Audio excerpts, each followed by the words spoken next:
بسم اللہ الرحمن الرحیم۔ سب سننے والوں کو السلام علیکم۔ اگر آپ اس چینل پر نئے آئے ہیں تو بیل کے آئیکن کو ضرور کلک کیجیے۔ آئیے سنتے ہیں آج کی سچی خوفناک کہانی۔ فجر کا وقت تھا۔ مولوی عبدالرحیم اٹھے۔ فجر کی اذان دینے کا آج ان میں بالکل بھی دم نہیں تھا۔ ویسے بھی عمر کے اس حصے میں آ کر وہ بہت شدت سے اس بات کی ضرورت محسوس کر رہے تھے کہ ان کی جگہ کوئی گدی نشین آ جائے جو ان کی ذمہ داری سنبھالے اور مسجد کا انتظام وہ اس کے ذمہ ڈال دیں۔ مولوی عبدالرحیم کی عمر اب تقریباً 60 سال کے قریب تھی۔ ان پر ایک جوان بیٹی کا بوجھ بھی تھا اور وہ اپنی بیٹی کو جلد از جلد بیاہنا چاہتے تھے، لیکن کہتے ہیں نا، غریب گھروں کی بیٹیوں کے رشتے اتنی جلدی نہیں آتے۔ سو مولوی عبدالرحیم کو دوہرا غم کھائے جا رہا تھا۔ آج بھی 16 دسمبر کا دن تھا۔ صبح کے وقت سخت سردی تھی۔ ان کے ہاتھ پاؤں کانپ رہے تھے، لیکن اللہ کے آگے حاضری دینے کا جذبہ انہیں حوض تک کھینچ لایا۔ حوض میں وضو بناتے ہوئے انہیں لگا کہ مسجد کے احاطے سے کوئی اندر داخل ہوا ہے۔ انہوں نے سمجھا کہ کوئی نمازی ہوگا، لیکن پھر یہ سوچ کر چونک گئے کہ نمازی اس وقت تو مسجد میں نہیں آتے، ضرور کوئی غریب یا پھر ضرورت مند ہوگا جو کسی نہ کسی ضرورت کے تحت یہاں آیا ہوگا۔ مولوی عبدالرحیم نے جلدی جلدی اپنا وضو ختم کیا اور سر پر ٹوپی پہنتے ہوئے کمرے سے باہر آ گئے۔ انہیں اس وقت مسجد کے صحن میں ایک حولہ سا نظر آیا۔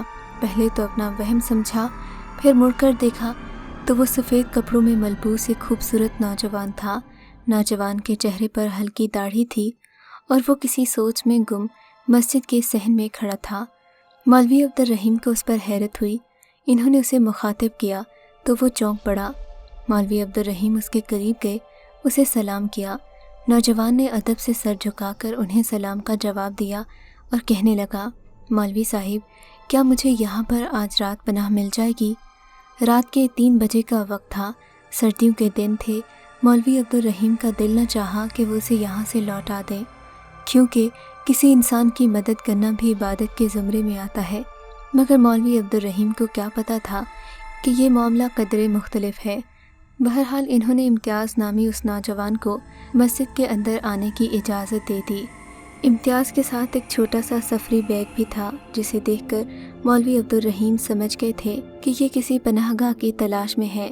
مولوی عبدالرحیم کی خوش اخلاقی سے متاثر ہو کر امتیاز نامی اس نوجوان نے اپنی کہانی مولوی صاحب کے گوش گزار کر دی، جس کے مطابق امتیاز کا رجحان شروع سے ہی مذہبی تھا۔ اس نے اپنے گھر والوں کے خلاف جا کر مدرسے سے تعلیم حاصل کی۔ اس کے بعد تو اس کی زندگی میں مذہب اوڑھنا بچھونا بن گیا۔ اس کا باقی خاندان اس سے بالکل ہٹ کر تھا اور ماڈرن تھا۔ امتیاز کے علاوہ خاندان میں کوئی بھی شخص داڑھی والا نہیں تھا۔ پھر جب وہ بڑا ہوا تو گھر والوں نے اس کی منگنی زبردستی چودھری حشمت اللہ کی بیٹی سے طے کر دی، جو ایک مکمل طور پر ماڈرن لڑکی تھی، جبکہ امتیاز اس سے یکسر مختلف تھا اور ایک باشرہ لڑکا تھا۔ والدین سمیت اس کے پورے خاندان میں کسی نے بھی امتیاز کی پسند جانچنے کی کوشش نہیں کی تھی، اور یہی وہ بنیادی وجہ تھی کہ امتیاز نے اسی وقت اپنے راستے اپنے گھر والوں سے جدا کر دیے۔ اس نے گھر سے بھاگنے کی ٹھان لی تھی، کیونکہ اس سارے گھر پر اس کے ماڈرن گھر والوں کا تسلط تھا۔ وہ نہیں چاہتا تھا کہ وہ صرف روزی روٹی کی فکر میں اپنی زندگی کا نظریہ برباد کر دے۔ اس نے ایک بیگ لیا، ضروری کپڑے باندھے، ضروری سامان پیک کیا اور گھر سے چل پڑا۔ رات کو وہ مسجد میں سونے کے ارادے سے آیا تھا۔ اسے کافی دیر باہر ٹہلتے ہوئے گزر گئی تھی۔ امتیاز کے ساتھ کافی بات چیت کے بعد مولوی صاحب کو وہ ایک معقول نوجوان لگا۔ پھر اللہ کی راہ میں اس نے اپنے گھر سے قدم باہر نکالے تھے تو کیوں نہ وہ اس کا ساتھ دیتے۔ تھوڑی ہی دیر کے بعد فجر کی نماز کا وقت ہو گیا۔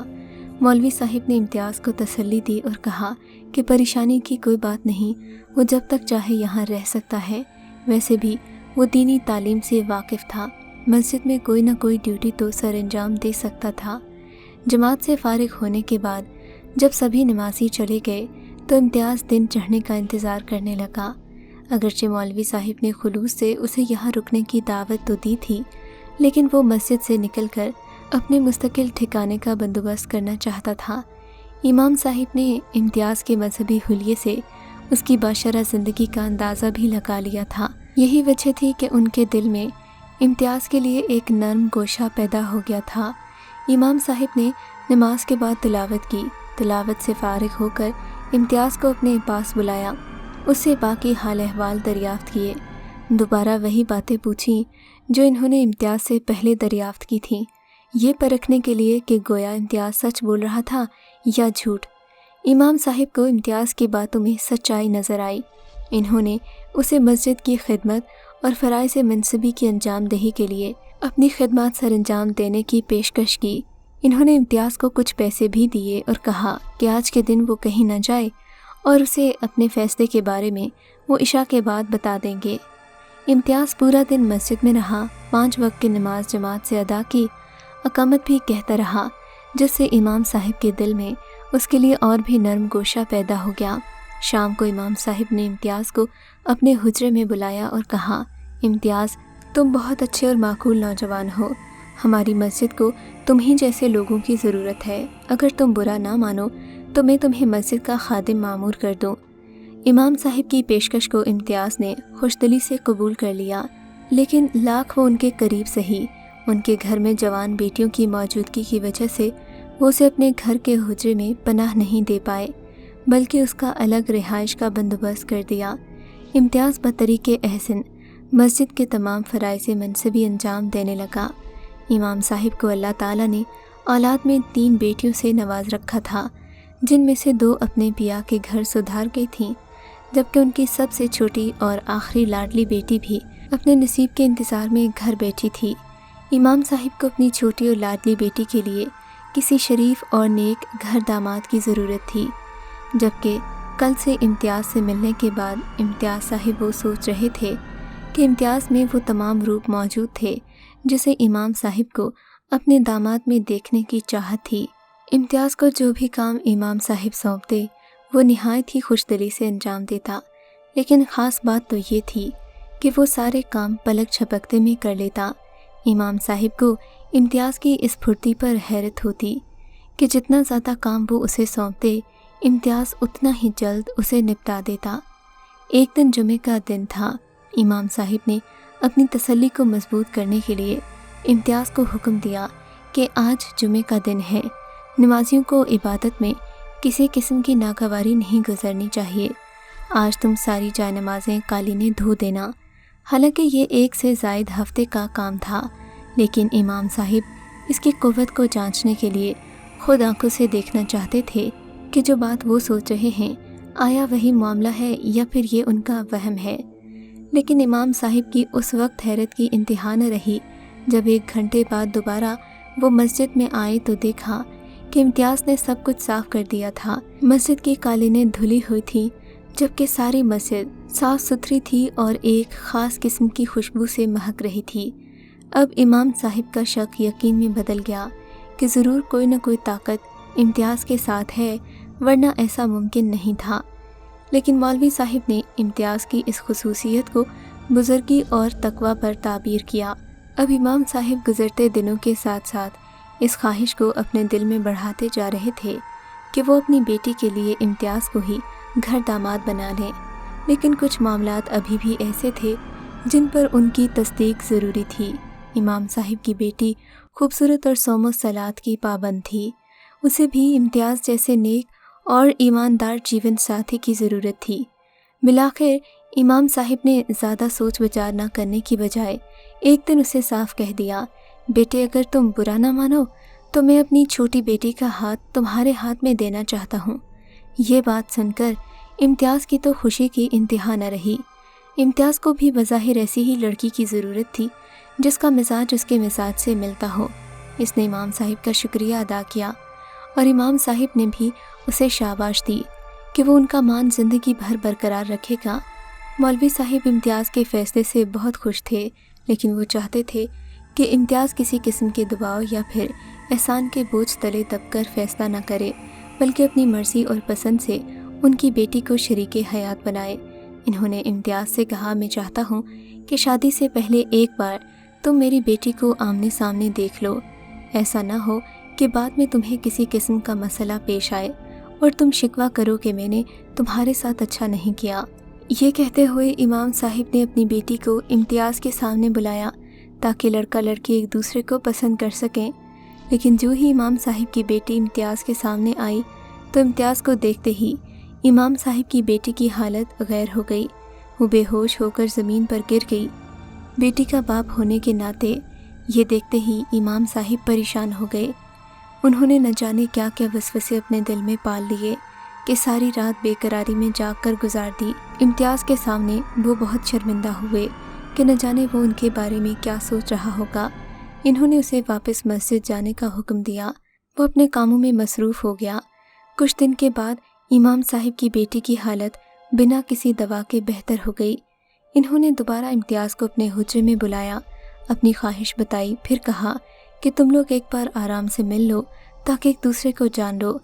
لیکن اس بار جب امتیاز اور امام صاحب کی بیٹی کا آمنا سامنا ہوا تو امتیاز نے دیکھا کہ ان کی بیٹی کی شکل یکدم بدل گئی۔ مولوی صاحب اس معاملے سے بے حد پریشان ہوئے، جان گئے تھے کہ ان کی جوان بیٹی کو کسی کی نظر لگ گئی ہے۔ انہوں نے پیر صاحب سے مشاورت کرنے کا سوچا۔ اگلے دن کسی درسگاہ کے عرس پر پیر صاحب مدعو تھے، جہاں پر انہوں نے اپنا مسئلہ ان کے روبرو پیش کیا۔ پیر صاحب نے یقین دہانی کروائی کہ کل عرس کی رسومات ختم ہونے کے بعد وہ ان کے ہاں دعوت میں شرکت کریں گے اور اس معاملے کو حل کر دیں گے۔ امام صاحب نے پیر صاحب کی اپنے ہاں دعوت میں شرکت کو اپنے لیے بڑا شرف سمجھا۔ پیر صاحب کے لیے ایک بڑی شاندار ضیافت کا اہتمام کیا۔ اگلے دن جب امام صاحب نے پیر صاحب کو اپنے ہاں دعوت پر بلایا تو امتیاز کو دیکھتے ہی پیر صاحب کے چہرے کے تاثرات بدل گئے۔ پیر صاحب نے حالات کا بخوبی جائزہ لیا۔ انہوں نے امام صاحب کو کہا کہ وہ مسجد کا دورہ کریں گے۔ اگلے دن انہوں نے پوری مسجد کا دورہ کیا۔ امام صاحب کی بیٹی کا بھی معائنہ کیا اور کہنے لگے، آپ کی بیٹی کو کسی قسم کا آسیب نہیں ہے، بلکہ مسئلہ آپ کے ہونے والے داماد میں ہے۔ دراصل امتیاز کی نیکی اور تقوی کی وجہ سے شروع سے ہی اس پر دو جنزادیاں عاشق ہو گئی تھیں۔ وہ اس سے شادی کرنا چاہتی ہیں، لیکن یہ بچہ نماز روزے کا پابند تھا، اسی لیے ناری مخلوق کے شر سے بچا رہا۔ یہ سن کر مولوی صاحب نے شکر کا سانس لیا کہ ان کی بیٹی کسی قسم کے مسئلے سے پاک ہے۔ انہوں نے مرشد کے عطا کیے ہوئے قلم سے 4 تعویذ لکھنے کے بعد امتیاز کے رہائشی کمرے کے کونے میں چاروں طرف ایک کیل کی مدد سے انہیں ٹھونک دیا۔ ساتھ ہی پیر صاحب نے امتیاز کو ہدایت کی کہ 40 دنوں تک کمرے سے باہر نہ آئے۔ پیر صاحب کی بات امتیاز کو ماننا ہی پڑی۔ انہوں نے آب زمزم کے پانی کی ایک شیشی امام صاحب کے حوالے کی، حکم دیا کہ ساری مسجد کو یہ پانی ملا کر غسل دیا جائے۔ امام صاحب نے پیر صاحب کی باتوں پر عمل کرتے ہوئے مسجد کو خاص پانی سے غسل دلوایا۔ پیر صاحب دیے ہوئے تعویذ چاروں اطراف ٹھونک کر امتیاز کو کمرے میں بند کر چکے تو عجیب و غریب خوفناک بلیوں کی آوازیں چاروں طرف سے سنائی دینے لگیں۔ امتیاز یہ منظر دیکھ کر بہت بے چین ہو رہا تھا۔ مولوی صاحب بتاتے ہیں کہ امتیاز نے کمرے سے نکلنے کی بھرپور کوشش کی تھی، لیکن پیر صاحب کی ہدایت پر انہوں نے اسے قابو کر لیا تھا۔ بہرحال امتیاز بشرہ نوجوان تھا، اس نے اپنے کمرے کے اندر ہی نوافل جاری رکھے۔ 40 دن تک یہی تماشا ہوتا رہا۔ امتیاز اپنے حجرے میں نماز اور قرآن پاک کی تلاوت میں مصروف ہوتا، جبکہ باہر کے احاطے میں بلیوں کے شور کی آوازیں اس قدر بڑھنے لگتیں کہ امتیاز کو اپنے کانوں پر ہاتھ رکھنا پڑتے۔ پیر صاحب کے دیے ہوئے پانی اور تعویذ نے اپنے اثرات جلد ہی دکھا دیے۔ بلیوں کی آوازیں آہستہ آہستہ کم ہونے لگیں۔ امام صاحب کو جب یقین ہو گیا کہ امتیاز پر کسی سائے کا اثر نہیں اور جو تھا وہ زاحل ہو چکا ہے، تو انہوں نے امتیاز کو باہر نکالا۔ امتیاز اب ایک نارمل انسان بن گیا تھا۔ امام صاحب نے اپنی خواہش کی تکمیل کو عملی جامہ پہنانے کا مظاہرہ کیا۔ اپنی بیٹی کا نکاح امتیاز کو پیر صاحب کے ہاتھوں پر پڑھوا دیا۔ امتیاز بہت خوش تھا، اسے اپنے دل کی مراد پوری ہوتی دکھائی دی۔ ضرورت کو محسوس کرتے ہوئے امام صاحب نے امتیاز کے لیے الگ سے ایک حجرہ بھی تعمیر کروایا اور امتیاز کو اس حجرے میں منتقل کر دیا۔ اس کے بعد امام صاحب نے اپنے دیگر فرائض بھی امتیاز کے حوالے کر دیے اور خود اپنے پیشے سے علیحدگی اختیار کر لی۔ آج وہی امتیاز گاؤں میں لوگوں کا علاج کرتا ہے اور ان کے لیے شفا کا وسیلہ بنا ہوا ہے۔ خدا ایسے لوگوں کو